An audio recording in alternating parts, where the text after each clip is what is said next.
चलिए एक बार फिर आप सभी लोगों का स्वागत है इस ऑनलाइन क्लास में। जैसा कि आप लोग देख पा रहे हैं कि आज का टॉपिक बाल्यावस्था है और इससे पहले शैशवावस्था के जितने भी सेशन हुए हैं और शैशवावस्था से संबंधित जितनी भी बातें आपको बता दी गई हैं और आज बाल्यावस्था के बारे में पढ़ते हैं। साथ ही साथ में बाल्यावस्था से संबंधित मनोवैज्ञानिकों ने अपने क्या विचार रखे हैं, क्या स्टेटमेंट दिए हैं, क्या परिवर्तन बच्चे के सामाजिक विकास में और समाज में रहते हुए उसमें क्या परिवर्तन आते हैं, उसके बारे में भी इस लेक्चर के बारे में मैं बताऊंगा।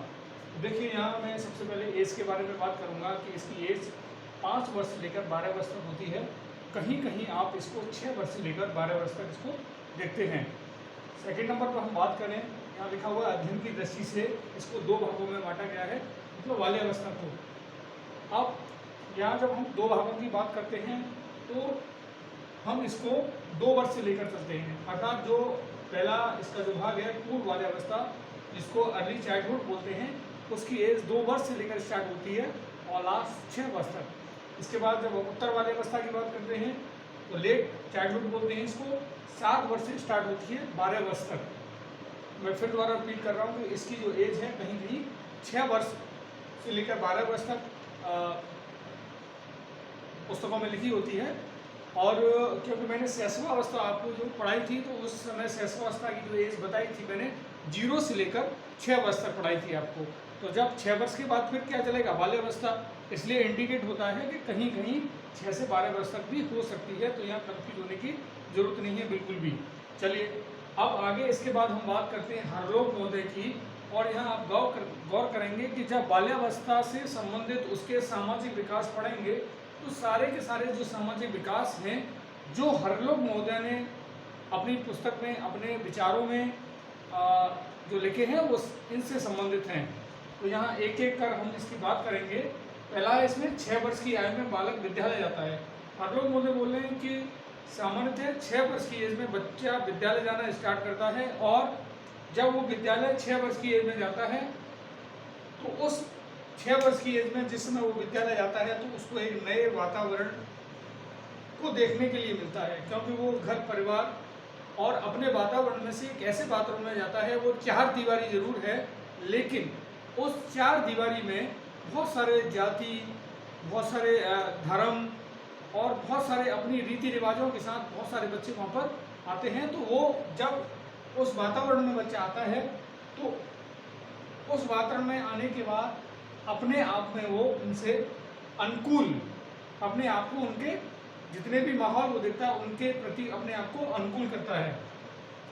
और अनुकूल करने के बाद जब वो अनुकूल कर लेता है तो उसके अंदर सामाजिक कार्यों में भाग लेना सीखता है। सामाजिक कार्य क्या हो सकते हैं कि टाट पट्टी बिछाना, टाट पट्टी उठाना। मैं अपने समय की बात कर रहा हूँ, अभी हम ब्रेंचेज मिलती है हमें बैठने के लिए, लेकिन जिस समय हम पढ़ते थे पेड़ के नीचे बैठकर पढ़ते थे और हमें बैठने के लिए टाट पट्टी प्रयोग की जाती थी और उनको बिछाने का जिम्मेदारी भी हमारे ऊपर होती थी। तो ये टाट पट्टी बिछाना, उनको टाइम से उठाना, बेल भी हमको बजानी पड़ती थी। तो ये सामाजिक कार्यों में है कि हमें एक जिम्मेदारी दे दी गई है दिन के हिसाब से कि आज इस दिन को आपको ये कार्य करना है, हर बच्चे को दी जाती थी। तो जब वो जब नए वातावरण में जाता है और उसे अनुकूल करता है, तो जिस समय वो अनुकूल करता है इसका मतलब वो सामाजिक परिप्रेक्ष्य में अपने आप को अनुकूल कर रहा है और भाग लेना भी उसमें सीख रहा है। और जब वो भाग लेता है तो वहीं पर फिर उसके बहुत सारे मित्र मिलते हैं। जैसा कि मैंने आपको बताया था लेक्चर स्टार्ट होने से पहले कि हम जो हरलोग महोदय ने बाल्यावस्था के बारे में बताया है, ये जो बताया है ये सारे के सारे पॉइंट बाल्यावस्था से संबंधित उसके सामाजिक विकास में आते हैं। और जब उसके नए मित्र बन जाते हैं और जब वो वातावरण से अनुकूल कर लेता है तो उसके सामने 2 चेंजेस आते हैं वातावरण से अनुकूल करने के बाद। एक तो उसकी व्यवहार में उन्नति होती है, जैसे जिस तरह से उसका व्यवहार है उसमें परिवर्तन होता है और वो परिवर्तन ज़्यादातर देखा गया है कि उन्नति के मार्ग पर, विकास के मार्ग पर देखा गया है। और दूसरा परिवर्तन क्या होता है, उसके व्यवहार में परिवर्तन होता है। एक तो व्यवहार में उसकी उन्नति हो रही है और व्यवहार में परिवर्तन होता है। और इन दोनों के परिवर्तन होने की वजह से उसमें स्वतंत्रता का भाव पैदा होता है। वो दूसरे मित्रों के प्रति या लोगों के प्रति जो कि उसको समाज में मिल रहे हैं उनकी सहायता करने का उसका मन करता है। उत्तरदायित्व का भाव उसके अंदर पैदा होता है। और इन सब के होने से क्या, स्वतंत्रता होने से, सहायता होने से और उत्तरदायित्व के होने से उसके अंदर विकास का पॉइंट पैदा होता है, वो विकास करने लगता है। यहाँ समझने की आप दोबारा प्रयास करिएगा मैं क्या कहना चाह रहा हूँ कि जब वो नए वातावरण में आता है, नए वातावरण में आने के बाद अनुकूल करता है और अनुकूल होने की वजह से उसके अंदर दो परिवर्तन देखे जाते हैं। और दो परिवर्तन क्या हैं, एक तो उसके व्यवहार में उन्नति है और दूसरा उसके व्यवहार में परिवर्तन है। और दोनों के चेंज होने की वजह से उसके अंदर स्वतंत्रता, सहायता और उत्तरदायित्व की भावना पैदा होती है। और इनकी जब भावना पैदा हो जाती है तो हम उसी को डेवलपमेंट कहते हैं, जो कि बाल्यावस्था में देखने के लिए मिलता है। तो यहाँ से ये फंसा हुआ है और ये हरलोक मोटे अपने वाक्य में, अपने स्टेटमेंट में बोलते हैं। तो ये बहुत ज़्यादा इम्पोर्टेंट हो जाता है। तो ये दो पॉइंट, व्यवहार वाला जो कि परिवर्तन हो रहा है और उन्नति हो रही है, ये हरलोक मोटे से संबंधित है।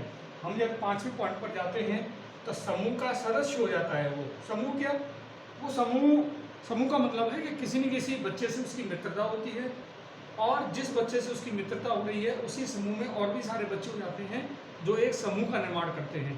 तो यहाँ समूह का सदस्य हो जाता है वो। और समूह का सदस्य होने की वजह से क्या होता है, उसके वस्त्रों के रूपों में चेंजेस होता है। कैसे वस्त्र पहन रहा है, आपने देखा होगा कि बच्चा स्कूल जाने के बाद पहले घर में है और जब वो स्कूल जाता है तो उसके अंदर कपड़े पहनने का एक सलीका पैदा होता है। तो वो क्यों सलीका पैदा हो रहा है, क्योंकि वो एक समूह का सदस्य बन चुका है। तो वस्त्रों के रूपों में चेंज होता है। वो खेल के प्रकारों में उसके, अभी वो सामान्यतः खेल खेल रहा था स्कूल जाने से पहले, लेकिन क्योंकि वो एक नए वातावरण में आया है और उस नए वातावरण में बहुत सारे बच्चे नए वातावरण से आए हैं, तो वो विभिन्न तरह के खेल खेलता है, देखता है, फिर अपने खेलों में चेंजेस करता है और उचित एवं अनुचित के आदर्श को निर्धारित करने की पावर उसके अंदर आती है, जिससे उसके सामाजिक विकास को नवीन दिशा प्राप्त होती है।